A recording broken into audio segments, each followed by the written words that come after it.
welcome. Hello, what's going on, Ingrid? Hi, beautiful. So good to see you. I miss you. I know that you're busy staying focused with everything, which I'm also very proud of you for. That means we don't get to hang out a lot. I know it's a little. I'm a little bit boring, but those are sacrifices that must be made so we can go back to Mexico and go do more fun things. I'm trying to get this freaking thing set up so I can. There we go. Talk live on here so everybody on Instagram knows we're on here, and I can talk about why I labeled my Instagram live I want to quit, and I want to talk about that with this deal. And share it with everybody. But first and foremost, I didn't get to go to Orlando last week because I had the flu and I'm still not 100%. And you were in Orlando. And what's up, Dave? Oh my gosh, we got all kinds of people in here. Hi, Emily. Hi, Bill. And I am almost back. So if you guys see anybody who looks like they might be sick, tell them to go find the Lord and to get the heck away from you, because I really thought about throwing in the towel a few times last week. What's up, John? Because I felt so crummy. But what we're going to talk about this week is a deal that came from pre-foreclosure and how we closed on it. We partnered together on this and found an end buyer on it. And I wanted to get the heck out of there because I was so annoyed a few times. And that is the tale of two cities, or I should say that is the tale of being an entrepreneur. I saw somebody post a funny meme that's like, if you don't think about quitting everything and going to work as a Walmart greeter at least 3 times a week, then you're not an entrepreneur. Because that sounds super accurate. Yeah. There's always something going on. So I just want to talk about that and go into detail with that. So if you guys are on Instagram Live, come over to YouTube so we can see you. We'll bring you up here. But I'm going to try and keep this fun and engaging for everybody on here. And I want to talk about where the lead came from, how he spoke to the lead, what happened, and if I was to do it again, what I would have done to make it go a little more smooth, and how you can avoid having the same issues or mistakes that I did. And this is a deal that we got from pre-foreclosure, door knocking, calling, and then I was actually going to do a short sale on this. I actually did not intend to have this close the way that we did, but we partnered with Ingrid because I told her about it, and she's like, yeah, I'd take it as a short. And then she found somebody who wanted to come live in the desert heat. And what's up, Javon? Come live in the desert heat and make it into a homestead property. So let's get into it, Ingrid. And if you guys are on here, I want to get a few more people before we give like some extra secret sauce away. So if you could share this and make sure everybody knows, every Wednesday, unless I have the flu and Ingrid's out of town, we're on here at 4:00 Arizona time. And we want to how about this? Every time we haven't had this podcast, it's because of pace. There hasn't been one time we've missed the podcast just because you and I, right? But it's always been we've had community camp or we've had some sort of arrangement where pace is like we all have to meet. And that is the only reason. I think there's only been 3 different occasions where we haven't had this podcast. But, I wish I had my little because that's how amazing it is that we've stuck to it. We've stuck to this podcast to hopefully bring you guys and everybody else as much value as possible. So, again, please share this right now as we break down this case study where and this is the second deal with you, Caroline, where you're like, this deal ain't going anywhere. Or I know short sales now the thing, but like the first deal I did with Caroline was in Maricopa. And she's like, we can't do anything with this. And I was like, you're dealing with Ingrid. I'm going to figure this shit out. And we got a homestead buyer on that one too. And I really think that's why it's complementary. Some of the, these deals that we've done together is because I love your tenacity and persistency with these sellers. And that's the same attitude I have with folks who have potential of getting into a homestead where they else wouldn't be able to do it. So for sure. And that's actually a good opportunity to talk about for everybody on here. I don't really deal with homestead buyers. I find somebody else who has homestead buyers. Ingrid does a lot of JV things, and you interact with a lot of people that are like trying to move closer to us. And I'm just in front of the seller's face. And if you wear too many hats, you will not be successful. So knowing what your skill set is and how that can help you, do that. Like, I realized I'm not an integrator. That wasn't hard to realize, but I'm not somebody who should be building systems. Make my life easier. Let me just call, follow up, have a conversation, connect with somebody on a personal level, and keep it going. So that being said, yes, our second deal this year, which is exciting, and many more. We got another one we're cooking on. We actually, I thought about that one that we spoke to yesterday. We could probably touch base on that. And I think we need to text her, probably either text her tonight or tomorrow, because I was texting Matthew Potter about a deal in Vegas. Somebody sent me, and that thing is another short sale. Everybody's bringing me all the short sales, and short sales take a little bit longer, but it's hard conversations you have with people. And let's talk about this one and what it looks like for the homeowner. So for everybody on here, glad to see that you guys are in here. This came from being, I actually don't even think we were one of the first ones to talk to these homeowners. I think they've been in, we got to, fun fact, stats for you guys. Most of my contracts, when it's me personally, I'm getting under contract in like the first week. And when it's my team of door knockers or people calling, they have not been doing this as long as me, but they're getting things under contract about 10 days from the auction. And I was actually just helping somebody else on a Zoom from this morning. They texted me, and they texted me and they need help with a lead that was in Georgia. I said, hey, I'll talk to the homeowner with you, because they're like, we don't want to sell, their auctions next week. And I said, call them and I'll talk on the phone with you. And she said, or he went over there and he talked to him on Monday, and he did not go back on Tuesday. And on Monday, they said they didn't want to sell. He went back there today. They got under contract yesterday. So I tell all of you guys this because you need to be on top of these leads. And he's like, it's my fault. I didn't follow up with it. It's okay. Like, JV with us. We'll help you close the deal. We'll help you close the seller. We'll help you massage the deal so it gets to the finish line. And you carried basically all of the dispo on this, and you're bilingual, so I got you in on a situation to be able to talk to some of the homeowners, because I don't speak Spanish, and this is why I wanted to quit on this deal a few times, because I don't speak Spanish, and I was interacting with a divorced couple. And if you guys have heard me talk before, a divorcing couple, those divorce, are tough. That's true. I don't want to interact with a divorced or a divorcing couple, because they typically hate each other. And my team got a hold of the soon-to-be ex-husband, and both of them, he doesn't like her, wanted nothing to do with her. He actually told us, Ingrid, a few times, like, I will let this go to foreclosure so her credit will be ruined because she's been so awful to me. And it was the most reality TV drama I think I've almost ever dealt with.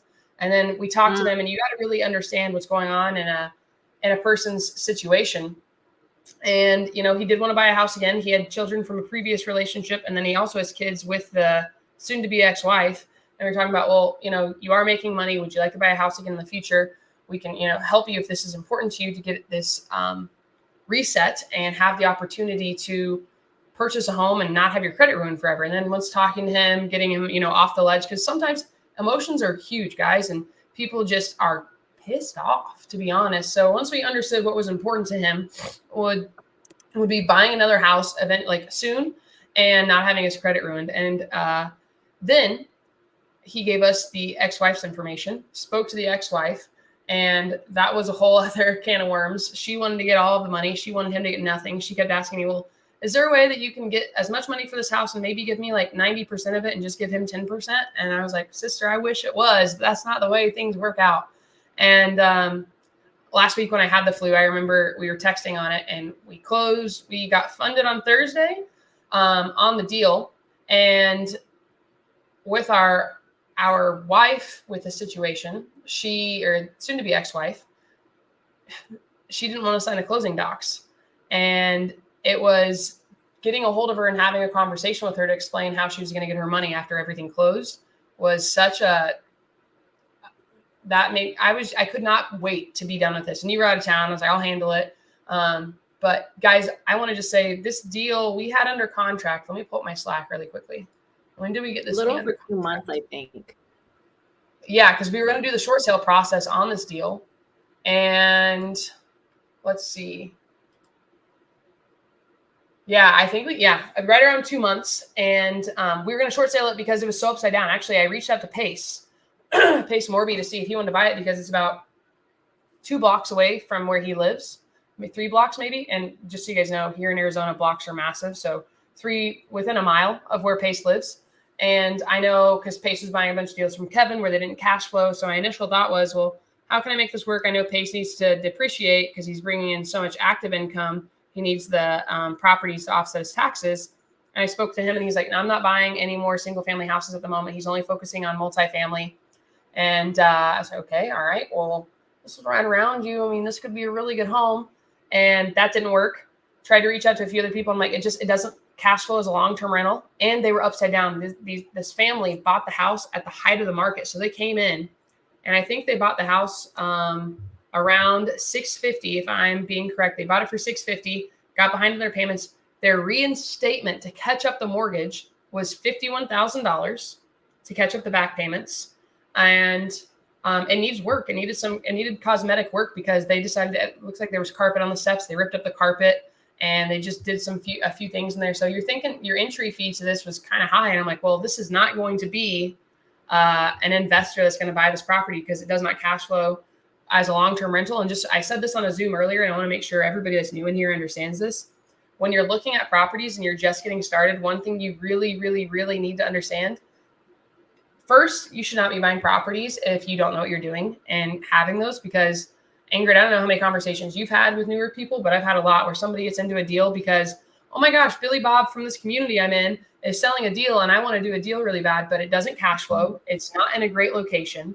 And now they're paying an extra mortgage payment and it's a vacant house and it's not doing anything for them. So if properties do not cash flow as a long-term rental, you guys need to pass it off to Ingrid, pass it off to myself, ask what the best exit is. But I don't touch anything unless it cash flows as a long-term rental or unless I'm selling it outright. So pro tip for all of you, something, and okay, this needs work. They're upside down. And when we got it under contract, all of the comps in the area were under 500.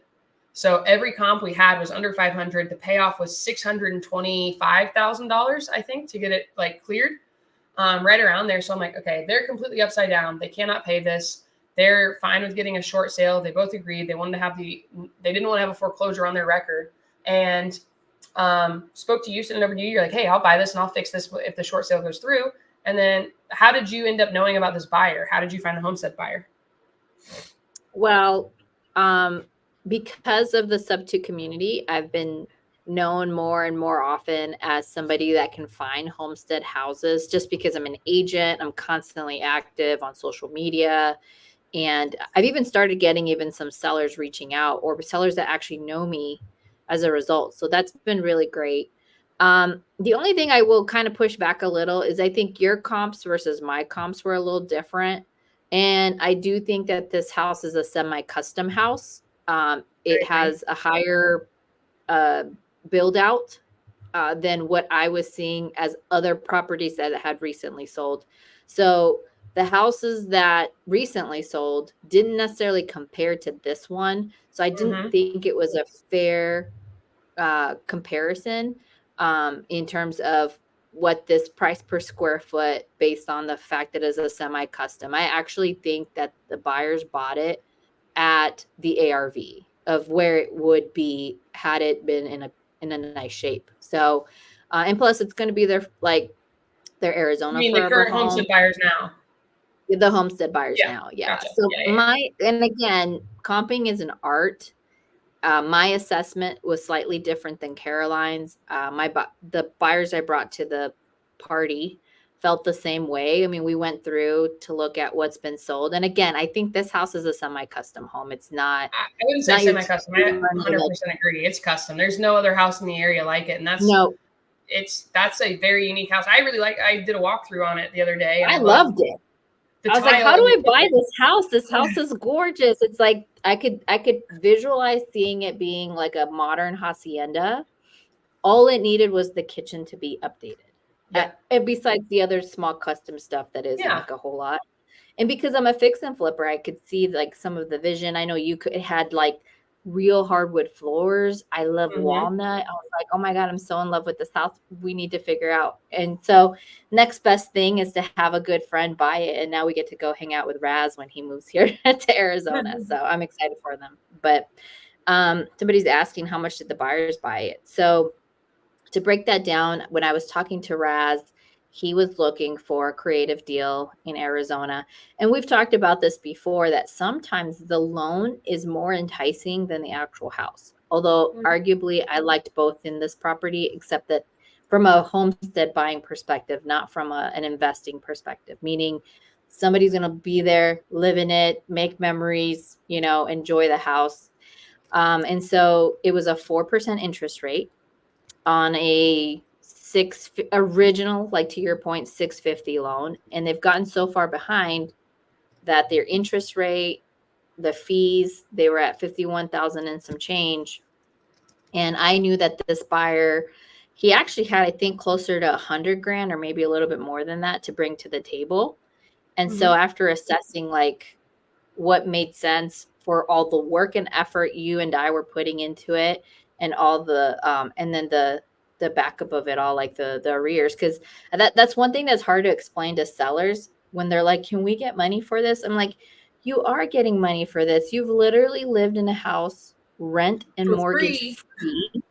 Yeah. That is you getting money, because technically that's completely unfair that you could do that and somebody else is going to cover your plate for it. So it's like comparing, like, hey, you've already had your dinner, somebody's going to pay for your dinner for you. You are getting something.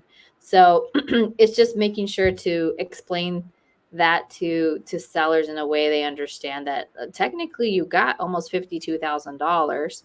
I know we had to throw in like an extra $500 each just so that we can set everything up for them, but their mortgage portal. So as Caroline was explaining, they became really difficult to deal with at the end and or throughout the whole thing. I didn't have to deal with them as much. They were good at the very beginning. Yeah.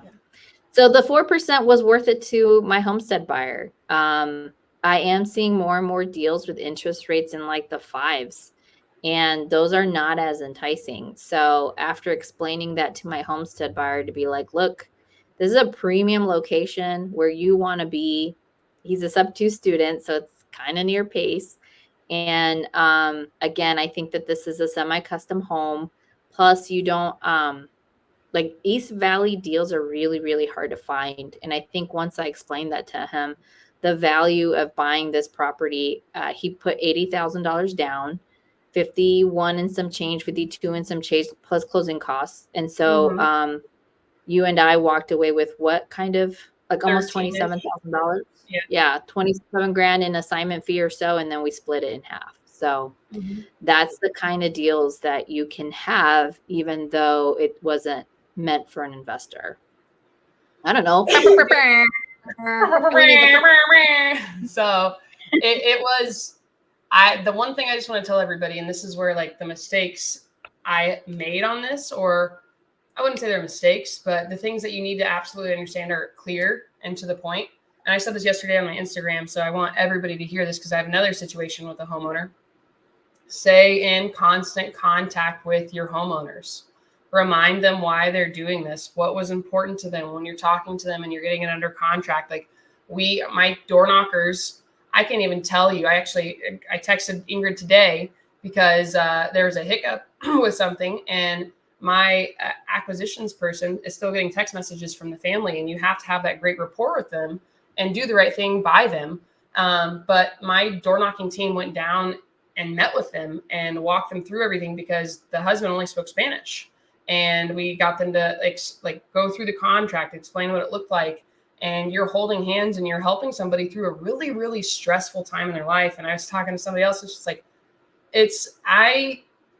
I don't know if I've had very few deals that are just cut and dry, straight to the point. There's lots of them where you're like, oh, we got to do this. There's something that's needed over here. And there's an emergency. There's at least a few emergencies per contract that you got to deal with. And having that open line of communication and making sure everybody's on the same page and reminding why you're doing this and what's important to them will make it a lot easier. We did not have an issue with the husband through the entire contract. Really, actually, he was great.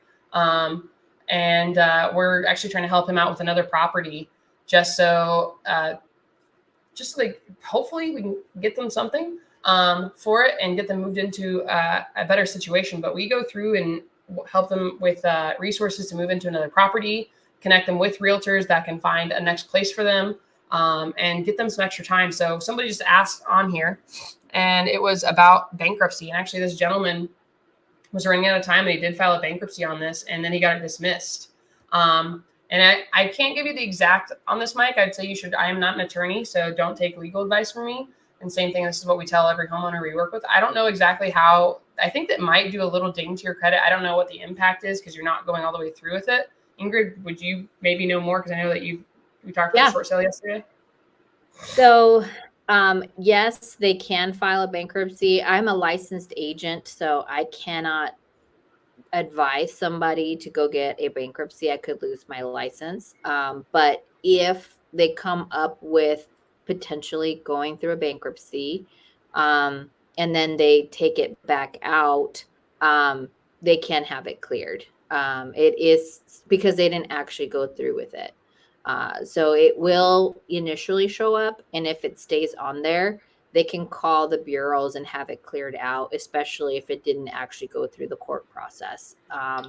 If they don't know how to do it themselves, there's a lot of credit repair companies who can help them. And I've even heard people who've actually gone through a bankruptcy get that taken out of their credit as well. That's not my area of expertise, but that is something that you can legitimately do. And just kind of like we've been taught, Caroline, like everyone thinks they have the answer, but the problem is they just haven't talked to enough people. And I always get wowed by those folks who can even go further, and they're like, nah, man, I'm a credit expert. We can send 100 letters and clear stuff out of your credit.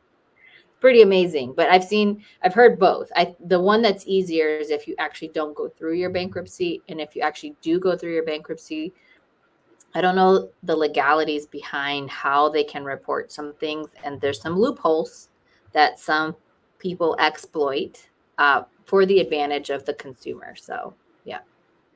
Yeah. So he ended up doing that because we could not, it was an issue at the beginning trying to get a deal to deal with the mortgage company to get this stopped. So he did end up doing that and got it. Yeah, because it puts a restraining order on the mortgage companies to foreclose. So it will delay. It'll at least delay foreclosure. So yeah, he did do that, and then we got some more time in the property, and then that built in more time for them to find the next place that they wanted to move into. But a few things that I would just say is just making sure, and when you're talking to homeowners, I have had to catch a few people when they're saying this, but I would never ever promise and say, hey, we're going to put money in your pocket. We're going to make sure that you can have, an extra 90 days in your home, and don't make promises you can't keep when you're talking to people. Make sure that you're like, I love saying this. I cannot put the puzzle together if I don't have all the pieces. I need to know the numbers on this situation. Can you give me the most recent mortgage statement?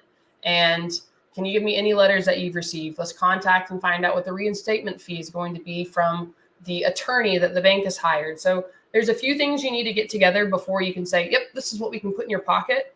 And if that is possible, always trying to give homeowners as much as we possibly can on their deals. So we can set them up for success in their next chapter. But that was one thing that the husband understood. We're like, if we can get you money, we can. Told that to the wife too. If we can get you money, we can. And once I asked both of them, well, you want to keep the house because they wanted to keep it. Great. Can you catch up the back payments? Well, no, we can't. If you were able to catch up the back payments, are you able to pay the payments as they are right now once you get it caught up? No, we can't. So walking homeowners through those situations and asking questions instead of talking at them is really, really huge. It's really what has helped me get to the next focus point when I'm talking to them to move on to, all right, ultimately, do we buy houses? Yes. Do I want to buy a house? Every day. I'm trying to get a house under contract every day. But our first goal is to make sure that we're doing right by the homeowners and by our end buyers that are going to be moving into these homes, and making sure that it's something that's reasonable and within their means. And I want to kind of backtrack really quickly and talking about the comps. I'm a quick and dirty person. I'm looking to how can I accumulate income really quickly so my team can get money to pay their bills, to make ends meet on their end. And when I want to just make sure everybody understood, maybe we could show a few photos of the house. I think I have some. Ingrid, when she said it was a custom home, I'm looking for, there were no apples for me. All I saw were oranges when I was comping this house. And to get this thing done quickly, I wanted to talk about one thing. I'm looking for apples to compare, and you talked about price per square foot. Could you talk about what the difference? I'm looking for a 3-bedroom, 2-bath house. All I'm seeing are 5-bedroom, 2-bathroom houses that are modern. And we're seeing a little casita here that's really cute, Spanish style. What's the difference between the price per square foot, which you're talking about, and how I was just like, I don't see anything like this. We don't really have any exact comps because it's such a unique house. I think it's going to sit a little bit longer. You're looking for more of a person who appreciates taste instead of just white shaker cabinets and quartz countertops. Well, like I was saying before, there's a little bit of art to comping. And you also have to be familiar enough, right? Like, obviously, you're working through volume, Caroline, and that's why it's always good to have, let's be honest, Pace Morby had a Jamil Damji. Even Pace wouldn't comp because you have to get really good at comping to know the nuances that could deliver a different ARV. So when you were saying what you were saying about your price point, and I looked at it from a different lens as somebody who's an agent, and knowing that there's a difference, knowing what that neighborhood could command for price per square foot. There's a couple of things I looked at. I saw that, first of all, the property was different, and therefore I needed to look at it differently, right? And then what I also noticed that surrounding that neighborhood were $1 million homes. So it was a desirable neighborhood, a desirable build. When I looked at the price per square foot, I used some of the older data, I would say, versus what recently sold. And I could support a comp of a higher, closer to 700 if it was in a really, really nice condition. But those are not your everyday comps. You have to actually spend time and study the area and go look for a price per square foot. So when you're doing a comp, you're looking at the quick and dirty ones, model matches in the same decade build. The bed and bath count are the same. It's a track like home. Everything looks the same. What I was seeing with this one, it wasn't that at all. It was very different. I had to expand the timeline search. I had to go look at, why is this so different? Oh, the lot is different. The builder is different. And that's how you can figure out whether or not you're going to look at more of a variance. And you probably have to stick to what's a price per square foot versus using a model match. And a price per square foot just means that you're not seeing the exact model match. What is the ARV on a house that isn't a model match, but the square footage, let's say it's like 385 or 285, whatever, something like that. Then you stick that higher price per square foot and onto your subject property, and then you'll get an ARV to figure out like what your house might be worth. So that's I think essentially what I did in for this property. Yeah. That's another thing. So like, I want to talk about Munif Saza for a second. Munif Saza excelled really quickly. I remember when he joined the Subt community, came into the daily dials, and for 6 months he only focused on closing. He didn't know how to comp, didn't want to know how to comp. He only wanted to know how to build rapport, empathy, understand how to talk to homeowners and close deals. And then with him, because he only focused on talking to homeowners and getting deals under contract, he was able to hyperfixate, maximize his ability in closing. And he got to like $3 million in assets in 2 years because of that. And the reason I say all of this, guys, like, I pass stuff over to Ingrid all the time. What do you think you can go for? We're talking about a short sale on a different property, and we're just not seeing comps for it. Sadly, we're like, we can make it a subtail. We underwrote it some more. We're like, this woman's still not going to get any money for her home.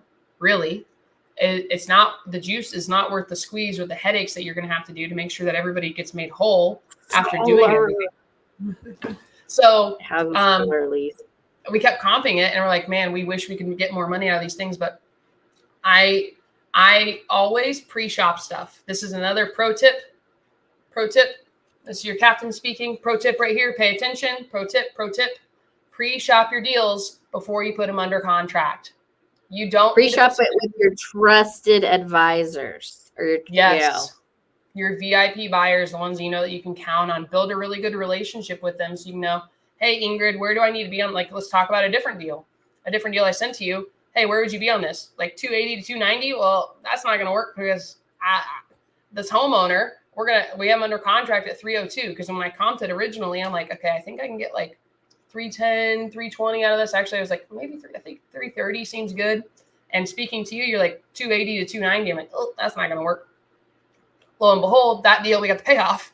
And the payoff came out at 319. So our homeowner was upside down. Actually, I will talk about that in a moment. But having trusted buyers that will give you solid comps, let you know where you need to be. You can at least be in the area, and then you can reverse engineer from there. It's going to help you a ton. You can be like, well, why is your price at 280, Ingrid? Well, because the amount of time we're going to have to put into this, the holding costs we have on the deal, this roof is missing shingles. We're going to have to replace certain sections of this. The pool, it doesn't just need to be relined. There's cracks over here. We got to do plaster, whatever you can say it is. There's a lot more work that's going to go into it. And the other thing is what kind of headaches do you have on a fix and flip, Ingrid? What are your biggest headaches that you have? Well, there's all kinds of headaches. So recently on a recent deal, what's the biggest thing you're like, oh my gosh, this again?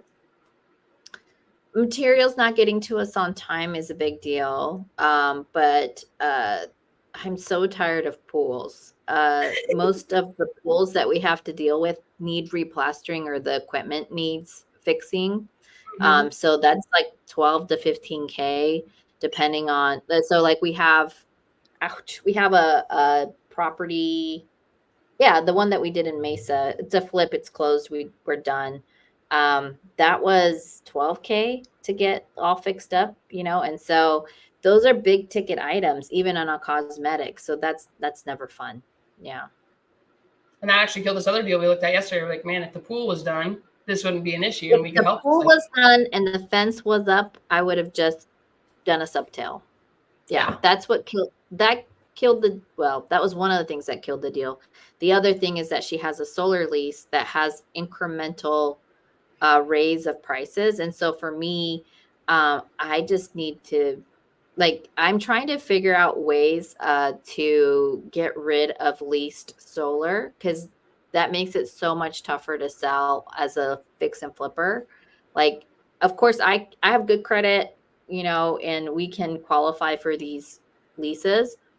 But it's not me who I'm focused on. It's the FHA buyers, the people who have affordability issues. These leased solars are a racket. It's a scam.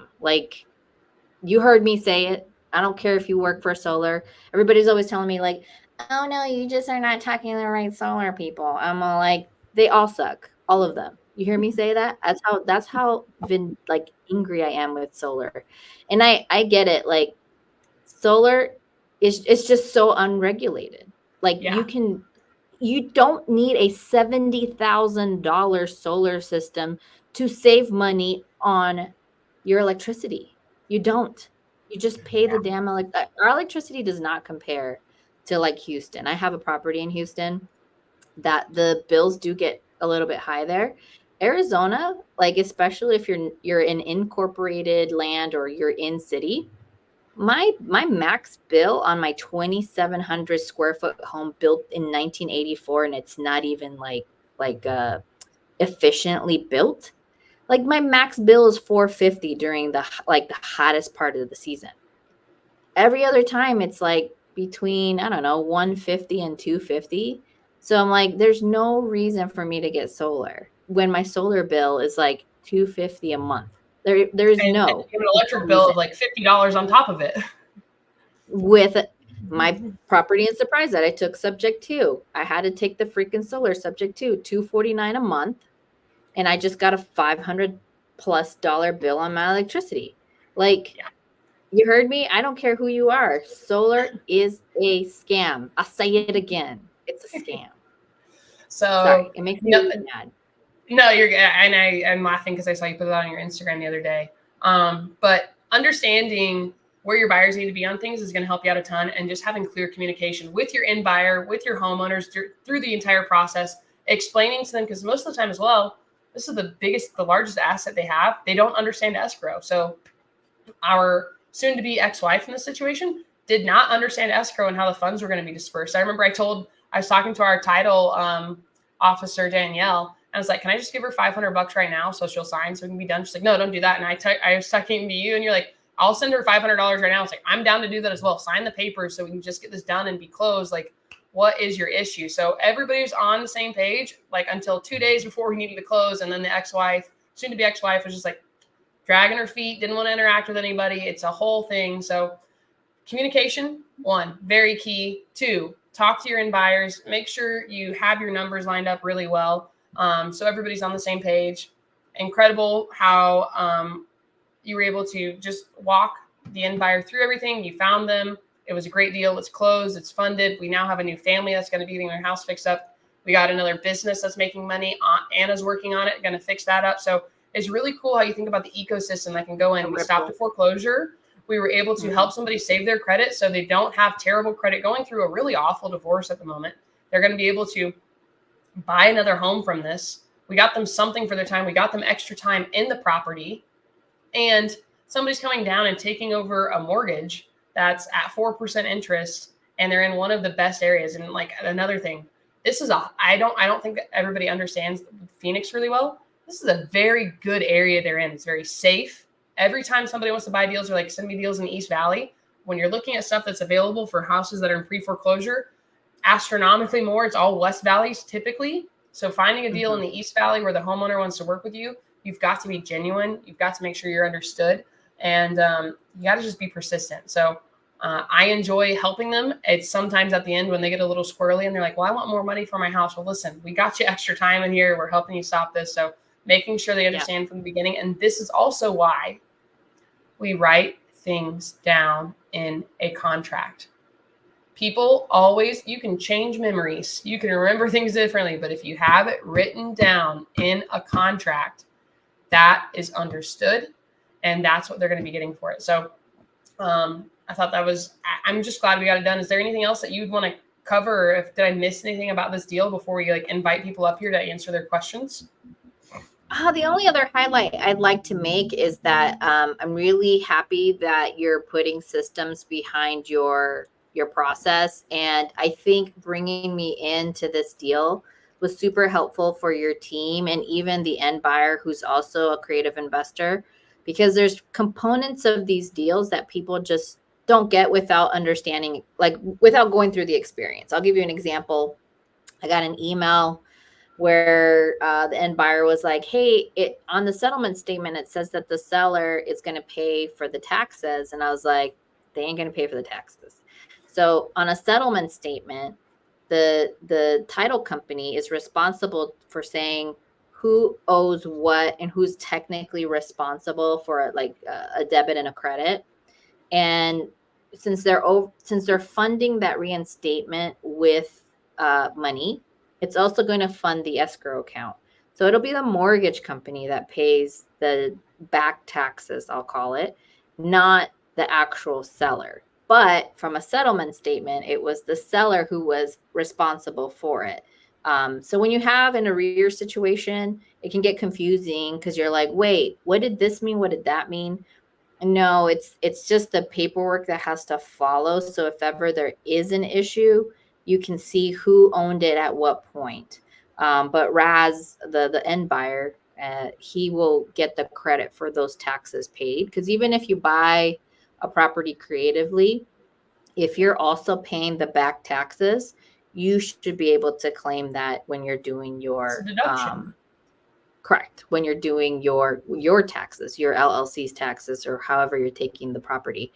But that was, and then he only asked me, and I put everybody else in that email. I was like, look, all of you people are going to learn from this, get educated, so that when you have this question again, you know how to answer. That was one. And then there was another scenario similar to that where, I put my educator hat on because I recognize that I've had a lot of experience. I have it. I want to talk about it. Should we bring up the mortgage login information? Should we talk about that? Is that something we can talk about on this podcast? Talk about it. Okay. Yeah. So for everybody on here, again, it's he said, she said. So whenever you're talking to a divorced couple or mid-divorce, if the husband hates the wife, she did everything wrong. And if the wife hates the husband, he did everything wrong.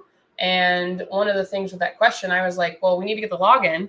But the ex-wife, soon to be ex-wife, said she doesn't have it. He has it. He said he doesn't have it. She has it. And I'm like, well, let's get it all reset. So that's really where I brought you in at the end. I'm like, listen, I don't speak Spanish, Ingrid. I don't think my translation is getting through. Can you talk to these homeowners so we can get on the same page? And you put on your educator's hat here because we wanted this. So what did we end up doing? Because he said, she said, neither of them have the login. How do we get this resolved so we can continue making those payments? Well, at the end of the day, you're going to get a power of attorney, a limited or a durable power of attorney when you do a creative deal.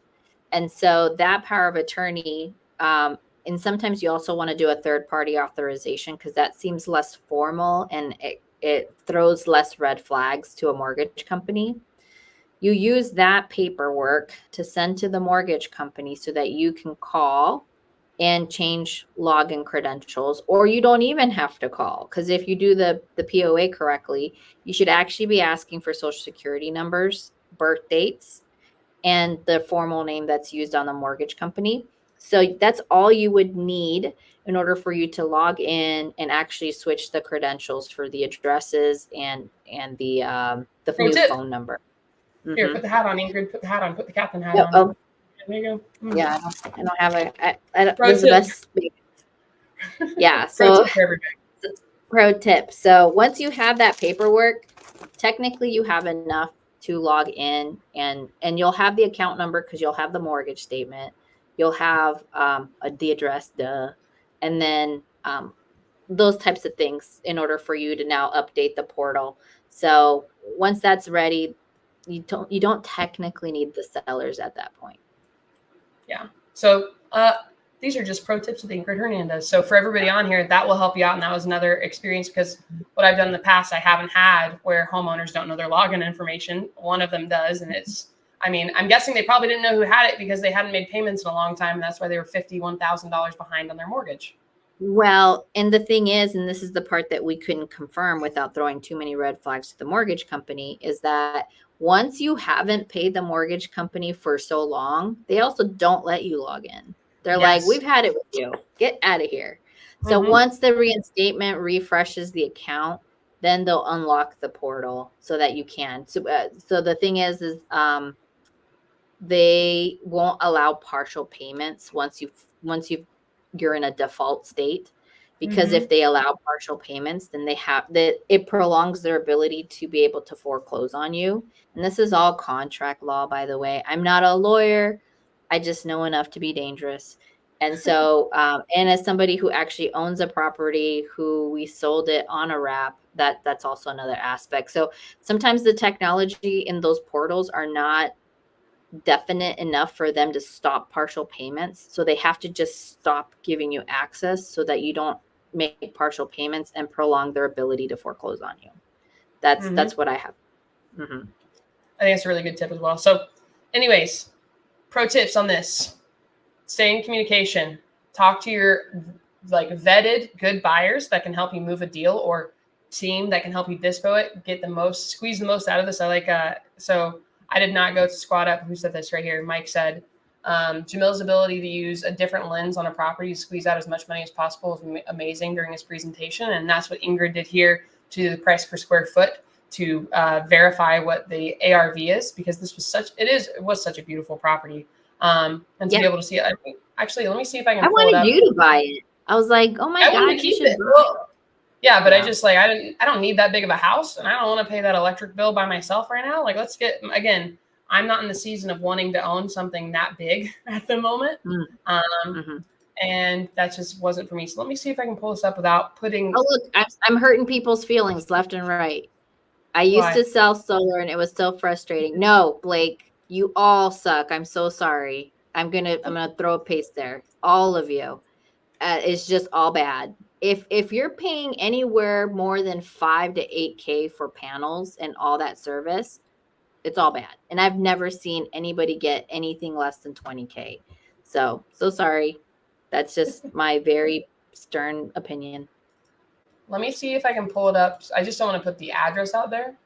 If I can share it without doing the address. So because then we'll get banned for this. I think we're going to get banned for this episode anyways, because I talk shit about solar. What is this? Was this acquired by the buyer in a trust to avoid due on sale clause? Nope.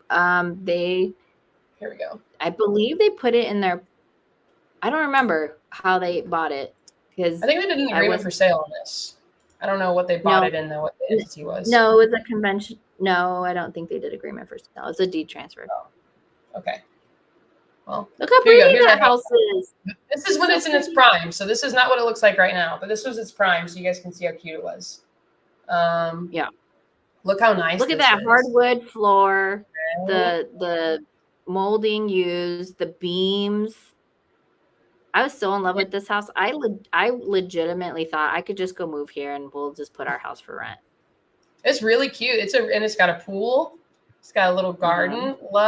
I love this house. It was when they bought it. Here's an outdoor Look at shower. The character. It's got windows up there. It's got like the high ceilings. Mm-hmm. Yeah. It's a cute little house right here. The fascinating. So here's. Huh? Well, this is. Somebody asked me a question on Instagram. It said, how would the insurance be handled if in the previous owner's name?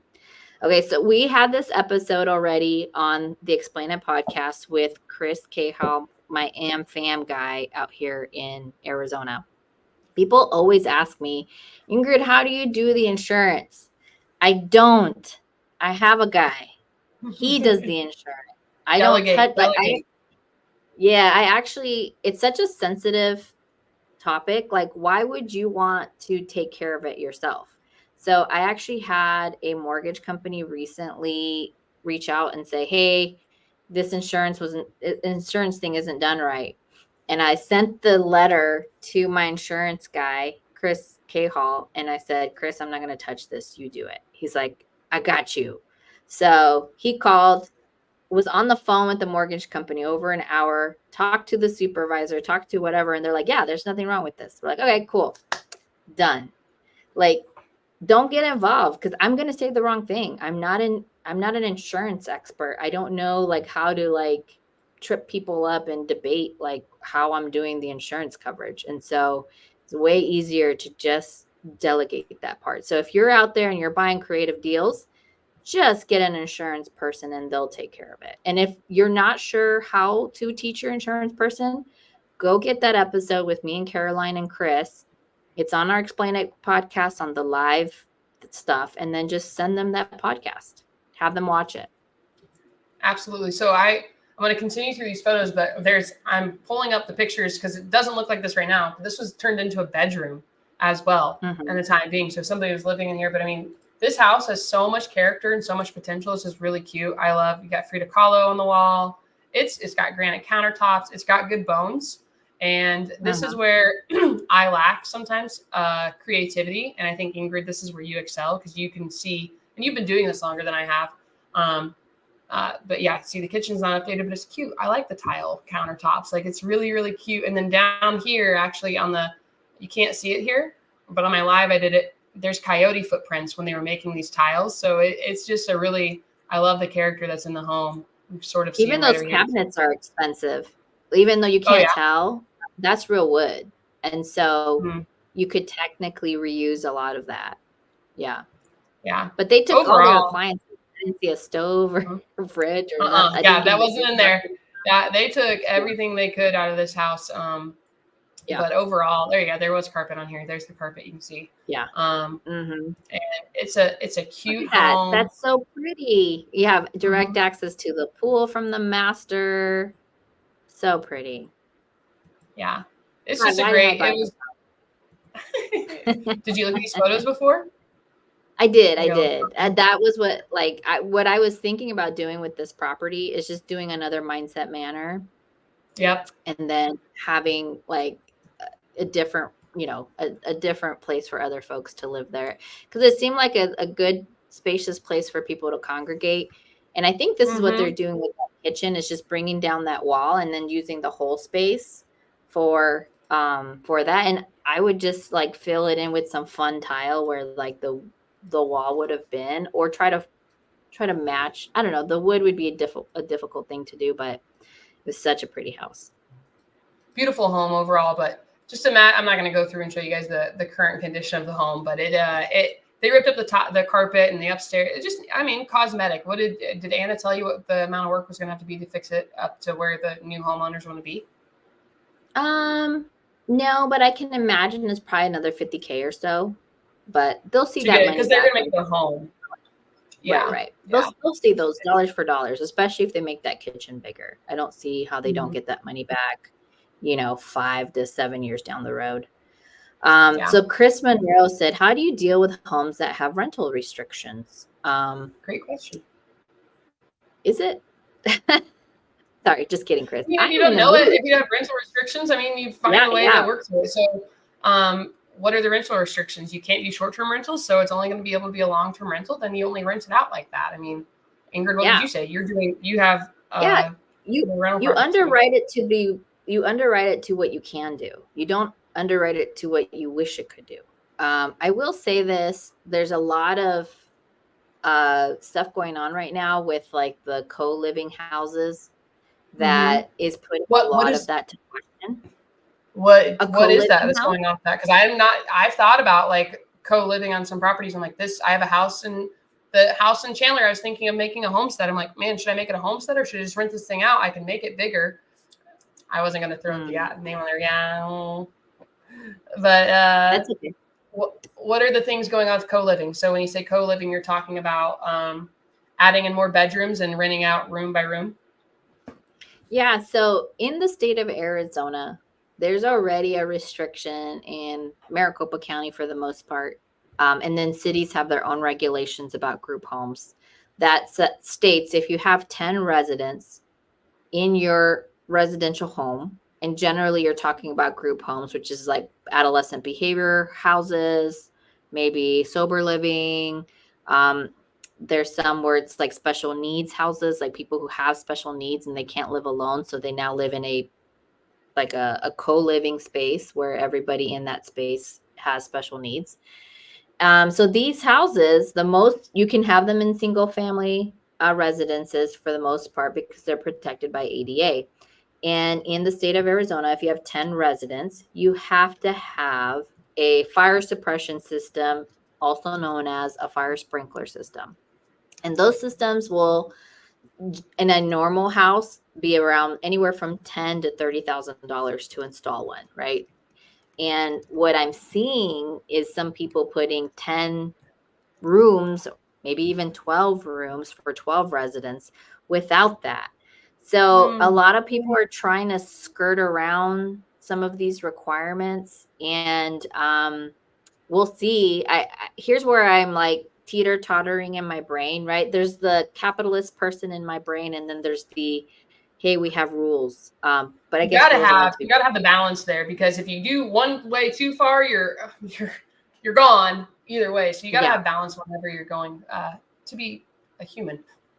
No, totally. And so I think at minimum safety matters. So if you're going to have that many residents, you should have fire suppression systems. That's just like the mother in me. In my home, in my family, we say health or safety comes first. Like that, like we tell them we want you safe, happy, and healthy. Like that's the way so when we tell our kids, no, you can't do that, it's probably breaking one of those three things that we've set rules in our house. That's a nice standard to have too, though. Yeah, totally. And so I think about having such a high occupancy residency, people tend to smoke. Like how do you want to make sure that there's safety there first? So that's the one thing. But people are doing that even though there are some restrictions, like a lot of old covenants called CC&Rs, restrictions and covenants, and I don't know what the other C's stand for, say that you can't have more than 3 individuals that are not related to each other. Now, if a home is made for a high occupancy property, kind of like in the manor where you live, you have a 6-bedroom property you live in, it was built that way. We didn't change it. We felt like the house was big enough, the lot is big enough, the space is big enough, where if we did have more than 3 folks that weren't related to each other, that we would be okay. So we are somewhat breaking the rules there. But we have entrepreneurs. You guys aren't partiers. You're not like here's the other thing. Noisy. There's only 2 of us in the house right now. Yeah, Marlon's been you guys are gone for 3 months. Darren, I see Darren once a month, maybe. Darren's never here. I think he's just paying for storage at this point. And then Teresa is constantly, like, she has not been here quite a bit. She actually just left today and was gone all of last week. So really, I think might be the person. And Linda was gone last weekend. The house is never at full occupancy with every room being filled. Like we're paying, but everybody's traveling and you're not here all the time. Right. That makes it a lot more enjoyable, actually, I'd say, because you don't have somebody just bombarding the kitchen constantly. Yeah. You can maybe walk around naked if you want to, but anyway. So we weigh that out, right, with this property, where there are some much smaller homes where you're stuffing a lot of people in there. And I'm concerned about safety, but besides that, they're putting a lot more people in there than the CCNRs, the covenants where these properties are. And in my head, we have to. How are we going to manage the fact that we haven't built enough properties and affordability is a problem? I'm talking to a guy right now. He's basically going to be homeless if we couldn't find him a room. Luckily, Habu Management, ran by my business partner, Stephen Hunt. They had a room for him, and it's like $900 something bucks that he's going to have to pay a month to rent a room.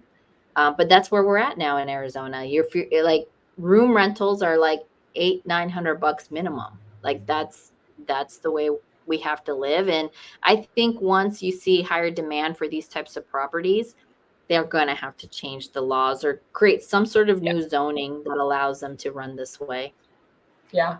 The other thing that Chris just put in here, he said, how do you deal with homes that have rental restrictions? And then he followed up with no rentals at all. Well, I am not one of those people that's going to take a property down that I cannot rent out.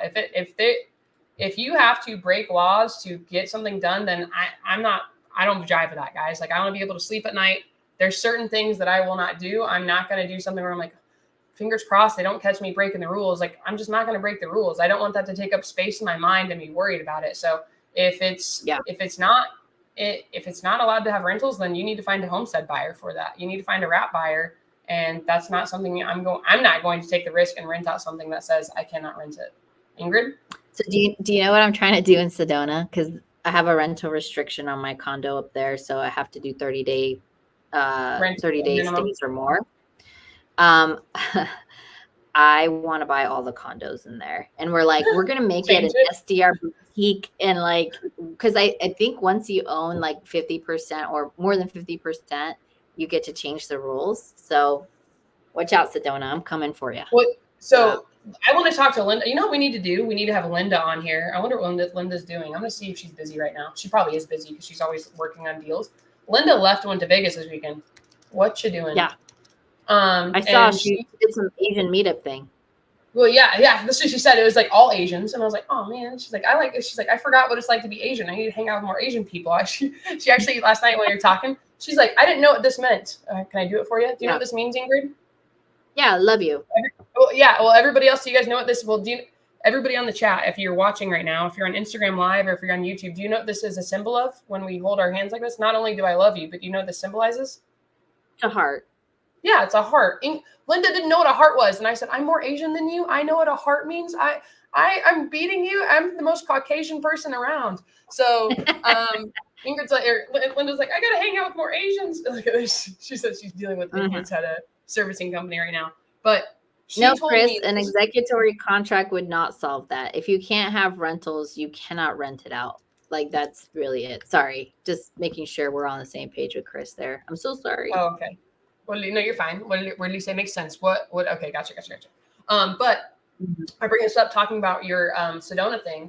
I'll see if we can get her to connect us with the hotel she went to. This was an all-woman led thing. You're hearing it telephone from Caroline, who was multitasking, eating dinner, and then found out that I was extra Asian last night, which was pretty cool.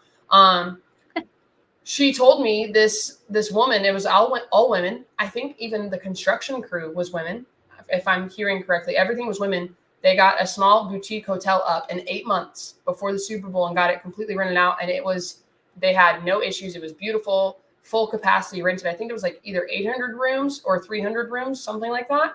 And they got it. It's probably got to be 300 rooms. Now that I'm saying this, 8 months, 300 rooms. That would make sense. Don't trust me with math because I'm dyslexic, but they got that. And she said it was incredible. I think the lenders on the deal were all women. So it was just like a really neat aspect because you don't hear about things being all women led. And they got it all done in 8 months. So I'll have to find out more about that. But if, we can get you to buy the rest of those properties, you can turn it into a short-term thing. You don't have to deal with everybody making the rules. So Chris, if you want to go in and deal with properties that have rental restrictions, go buy everything, buy the whole block, so you don't have to worry about the rental restrictions, and you make new HOA rules. Actually, we should maybe like get a group together to defund HOAs, because I feel like HOAs are just ruining lives across America, and there are no rules for HOAs. Each HOA has their own Bible, which is just ridiculous. They're cartels, man. I put them right up there with solar. Yeah. HOAs, solar, and then all of the taxes we have to pay all the time on everything. You get taxed when you get your income. You get taxed when you go and buy something. You get taxed when you sell something. You get taxed in your home. So let's start together. If you guys would like to get that fund going, reach out to my Venmo and Ingrid's Venmo, and then we'll have a conversation. I'm just kidding. But we need to change that. So we're already at time, guys, but I want to just talk about a few other things on this deal for really quick information. Recap. I can comp really quick. I always double check with people to see where comp should be. My goal is to create leads, because if you do not have leads, you do not have a business. You have no business. Mm-hmm. You need to continue creating leads so you can keep the business up and running. You can keep the lights on. You can pay your team. You can make sure that everybody's doing your job. And one of the things, we have another deal that we were supposed to close on yesterday. We have a memorandum filed. Our seller said, you know what? He cannot afford his payments. He's already upside down. He has a VA loan, and the VA said that they'd help him catch up. They'll help him catch up the back payments on it. That's great. He's putting a Band-Aid on cancer right now because he still is not making enough money, and he's living outside of his means and is not bringing in enough income to keep his house afloat. And he's behind on other bills everywhere else. So you have to continuously, this isn't getting closed right now. We've done everything to help this gentleman. We're putting money in his pocket. You have to have other leads when there's hiccups that come through. I made this, my Instagram live say, I want to quit. There were so many times where I wanted to throw in the towel on this deal because it gets frustrating. You have to continuously build your pipeline up so you guys can have deals closing at different stages. So 1, great communication, door knock, text, call, lead with value. 2, 3, find somebody who knows how to move the deal and make something out of what you thought was going to be nothing. I thought we were going to short sale this and just sell this and actually get paid on the end once you got it. Yeah, you were going to be the buyer on it, but get paid on the end. And what we were talking about with this other deal on the short, and another pro tip, guys, short sales are not a short process. I mean, I guess in the grand scheme of things, they kind of are, but 90 days minimum. It's not a quick payout for you. Whereas if you get something that's cash, you're in and out, you can be done in 30 days or less. But what we were thinking of is just getting the short sale, get it fixed up, put it on the market, because it was such a unique property, because there is nothing else like this in the area. Beautiful home. So have somebody who is in touch. Ingrid, what would you say the average day on market of houses are in the valley right now? Ooh, I haven't looked that up. Active days on market. I do know they're increasing. And I was just talking to the Avila sisters today, Janet and Gabby, because we're going to do we're calling it Creative Agent Collab, because they work for a different brokerage than I do. And I was like, who cares? Let's get all the agents together and let's talk about creative deals like this on how we can help sellers. So we're going to meet May 16th.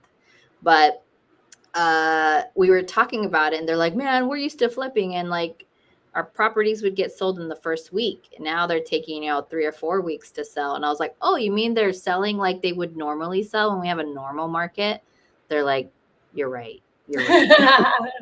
We've been so spoiled. But to be honest with you, I don't know that answer. I don't know what the average active days on market are right now. All right. I want you to post on your Instagram after this, guys. If you're not on Ingrid's Instagram, that's where you're going to get your market updates on what's happening in the valley. So later tonight, before Ingrid puts her head on her pillow to go to sleep, she'll let us know what the average days on market are. Why do you think I care about that, everyone? Why would I want to know what the average days on market are? It's a conversation piece when I talk to my homeowners that are in pre-foreclosure. well, hey, so you can get this because I walk everybody through the options to keep a home. I actually did a role play with some of my team today, and I get let them be the big, bad, scary homeowners that are ticked off and they get to yell at me. So I get to let them see how I overcome those, what I call them objections. I would overcome those really mean statements. So we did an example with somebody who's in probate, and my team member was like, well, I want to get, Zillow says my house is worth $400,000. Great. Okay. Well, why don't you guys just sell it right now for $400,000? Well, that's what we want to do. Okay. Well, what kind of work needs to go into the house to get it worth? Like, where did you get $400,000? Well, Zillow says it's worth $400,000. Okay. Well, Zillow prices houses when they're all fixed up and they're giving a guesstimate of what it can be worth. And sometimes they're kind of over on what it's worth. Would you say your house is in 2024 condition? Well, no. I mean, the house, we haven't done it. It's my grandparents' house or it's my parents' house, and they haven't updated it since the 80s, but we have so many memories in here and it's in great condition. Well, I mean, would you want to move into a house and pay top dollar when it needs some work? I wouldn't. I'd want it to be move-in ready. Okay. Well, why don't you guys fix it up? How much, when you got renovation quotes, how much would it need to be? Well, we don't want to spend $60,000 to fix this house up. We want to just sell it for as much as we can to get out of this. Well, I hear you. Okay. I'm doing a role play as both buyer and seller here for everybody. Well, what Ingrid, my agent that's on our team, told us the average days on market is 90 days on market. So you'll have to get this fixed up, have the renovation done, and then what you're going to have to do, get an agent to list it. And you're probably going to be another 90 days where it's sitting on market. So you're going to have to pay your mortgage in that time period, the insurance on this. You're going to be borrowing money from other family members to get the renovation done. You're going to have to stay on top of your contractors. And then once you've gotten it all fixed up and it's been sitting on the market for 90 days, you're going to have your closing costs and your agent fees. So once you get them to come and realize like, oh my gosh, I can't get $400,000 for my house. I'm only going to be able to get this much. And it's going to take me 6-7 months. Whereas I could be done in a jiffy with you right now. And I could be closed and funded in 30 days. I would speed and convenience for cash. So I brought up the whole days on market for you guys to use that when you're talking to homeowners. I hope that helps somebody. There's another little gold nugget on there. And I guess the only other recap I want to throw in from today, if I've missed anything, jump in, Ingrid. Communication is really key, but having a great team and person who has done this before. Partner with somebody, do a JV agreement with somebody who has been down this road that can come in and has a little bit of legal expertise, even though they're not a lawyer, and they know how to get things across the finish line and keep everybody on the same page. So, hey, Caroline, did we have our JV on paper? No, we did not at first. We did though. Well, yes. We did. Yes, we did have it on paper. So because we're homies, and we trust and we're vetted with each other, we knew that we'd take care of each other. But yes, we had where is that actually? Should we pull up the email and talk about it? Sure. The reason I'm bringing it up is despite the fact that, I love my ginger, the other aspect of doing your JV agreement, one, you have it on paper. It's not just verbal, like, I promise to do such and such. But I think we got the JV done at the same time we sent out the assignment to my buyer. So it's not, it was done at the right time, in my opinion, right? Because if you found a different person who had the better buyer, like maybe somebody with $100,000, I can appreciate that you would have used that person instead. But Ingrid's recap, solar sucks. Yes. But the reason I put that on paper is also so that it's easy to send to title. Title doesn't question who has what that they have to pay out. But when I do my bookkeeping, I also put the JV agreement in my file. So then my bookkeepers understand how I created income from that. So there's many reasons other than to protect yourself. There's an accounting reason, and then there's a way to help the title to understand who's getting paid what, so they're not having to figure it out. And by the way, pro tip, settlement statements are always wrong on the first version. Always. Pro tip. And people were like, I saw somebody post, they're like, I've been keeping tally and about 60% of my settlement statements have been correct. I was like, holy cow, 60%? That's an excellent percentage. What title company are you using? Because I'm probably running at like 5%. And the 5% is really cash deals. Creatives, let me say this one more time. I've never had a creative deal where the settlement statement was right on the first version. Never. But what does that mean? That means you better be looking at that settlement statement and correcting it, because it will not be right. And you can't be frustrated by it. That's why you get paid the big bucks here. You have to take a look at it. You have to have patience, talk to your title company, and guide them through the fixes. That's it. Here you go. I just took a screenshot of it because I wasn't going to throw the address and everybody else's things. But up above this had our address, our legal description. We have our LLC's Party A, Party B, 50-50. That's how we did it. We split it. And that's because, we had equal amounts of work involved in this. So say I had actually just brought the deal to Ingryd and I had only done, hey, Ingryd, this person needs help. I would probably, and I don't know what I'm doing, Ingryd, I don't know how to lock this up and get it under contract. I would probably say, I'm fine with taking 10% because I don't know what I'm doing and I want to learn from you. And I know that you're going to open up escrow. You're going to find the end buyer. You're going to do the contract. You're going to put down EMD. You're going to continuously talk to the homeowner. And I get to just look over your shoulder and see how it's done. You're not going to get as much. But because we did equal shares in this and it got the deal across, that's why we did 50-50. So that's the only other thing I want to say. But yes, we did have this in writing. With the JV agreement. Did we have it in writing at the very beginning? No, I don't. What did we take 2 weeks to get the JV agreement together? But we understand, like, you get it in writing, and that's what you always do just to make sure that you're protected. That's right. Yeah. Mm-hmm. Yeah. Cool. All right. Well, Ingryd, go ahead. Take it away. Let's do more deals together, Caroline. Absolutely. We're getting them cooking. You got to keep your pipeline full, guys. Yeah. Keep calling. Keep knocking. Help people that are in a situation of distress. That's what it comes back down to. Solving problems is how you get paid. And the bigger the problem, the bigger the paycheck. Bigger the paycheck. You might want to quit a few times. Don't give up. Just get with the right people that can help you get it done. And no, at the end, I'm really glad that I did not quit because that was the first deal for my door knockers. And that is a nice little payday for everybody. So guys, go talk to people that need help. Message us on Instagram. We'll help you. And we want to do deals with you, Olga. She messaged me on Instagram. When I'm done with this, I'll reply back to you. I have like 15 text messages that has happened since we got on here. So I need to get out. But guys, go take imperfect action. We'll see you back here next Wednesday at 4:00. And if you have not already, please, please, please make sure that you are liking these videos, subscribing. That helps us with the algorithm. We don't get any money from this. We want to just keep helping you and we want you guys to do deals. I hope you guys learned something really good in here. And we'll see you on the next Explain It. Bye-bye.